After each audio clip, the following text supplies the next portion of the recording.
Hello and welcome to a video where I explain 5 exploits for the Final Expedition game mode in Animalized Stand.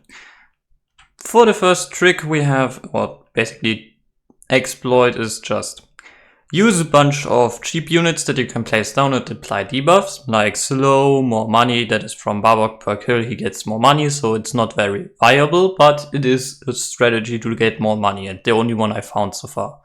Then we have Gojo Extreme Boosted, it slows a bit. You can also use the non-extreme boosted variant, works too with that. Then we have the random effect from Grimly, that is just a good thing. And 25% more damage taken by Cripple and Hemorrhage. This is what I used for my loadout. The final 2 units you unlock per wave, so if you get a shop or pick new units, you get them. That is not a problem, you can get them over time, so ignore them. You mostly want to focus on your 4 first units.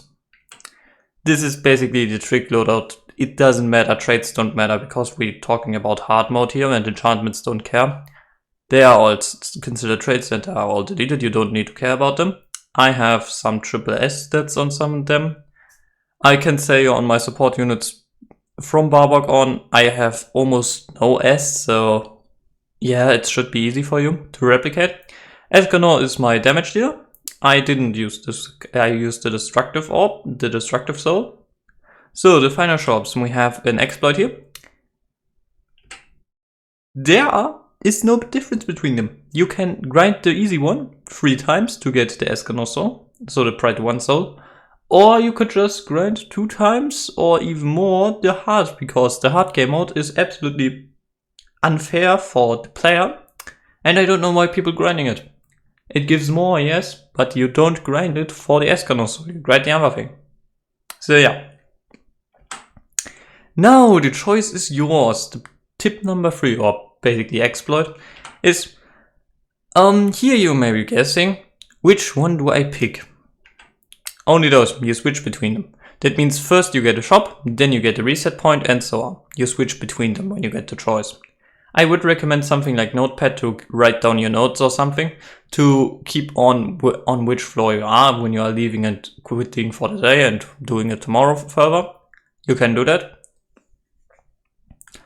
The shop I would basically say only by the right thing, only the left things, because the right ones don't work. Trust me, they will never work. The easy way to get Pride 1 soul is just get the easy mode up to 24.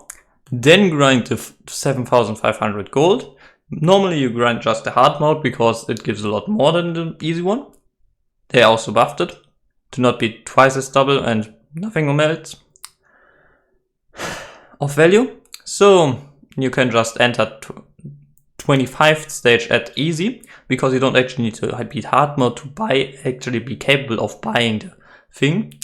And you can just enter the floor on 25 with the easy mode.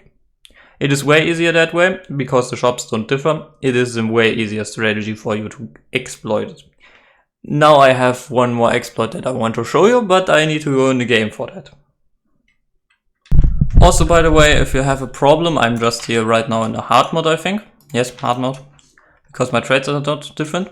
I have my loadout equipped. Basically, I'm placing my starting units down, because in the old ASTD wise, All-Star Tower Defense, you just place so many starting units until the enemies get bored of it. Means everything that costs 600 gets placed down. We basically now place here some things, because this round only takes like 2 minutes. I want to demonstrate to you how effective this is. And if you cannot have any of those units, just look up on Wiki if you have something that can replicate the effect of them. And you should be fine. So we just wait on our Gojo. I have the Escanor soul equipped for this one. That's why I normally don't show this, because I have the one already and maxed with triple S, so it is already completely maxed.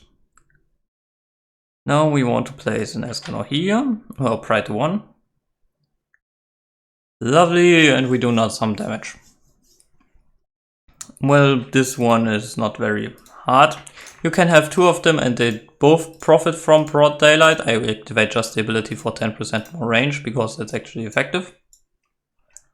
It's not so effective. Also, Barbok applies electrified, so if you don't have them, just bring an electrified unit. It limits the effects that Gremlin can apply. So that's why I have them. Also, we can just place 2 Nudie Queens, 4 Gremlins, 1 Godro, 2 Barboks and 3 Tatsumakis. But it shouldn't be so different. Also, why do I place these units like this? It's because when the boss teleports, you can avoid the teleport by placing them far out of each other. You need to spread your units to avoid the teleport of the boss. I don't know why they teleport like Goku, but this is how you beat them. You see that he just teleported. This is the best way how you beat them. It literally gives no other way to beat the boss besides this strategy here. It is mathematically almost impossible. Yeah, and that's how it goes. With the boss, I just wanted to show you how to beat the boss when it's teleporting. You need to spread out your units widely. Some maps it's maybe impossible, you need to adapt your strategy, and also when you're shortly before losing, you can just quit while you are ahead and the game saves this result. So you can optimize your playstyle even more. So if the boss comes out and you see him almost leak, just quit the game fast enough. You need to be quick enough to leave the game. That's how you get your retry button that the devs don't want to give you. Yeah, I have exploited this game a bit. I know. I will now wait until I get the thing that I wanted to show you and then we talk. So if you can see here, we have another option. Normally I would yet take this one. But actually if you want to skip this or get forced to choose one of them, like this one, which is always a downside, don't pick it ever. Double Dungeon is always the worst and not worth it at all. I guarantee it to you. Perfect tier unit or physical element gain plus 10 elemental resistance to physical or magic. Yeah. Enemy HP plus 250%. It is not worth it. Do not ever pick this. This is a downside always.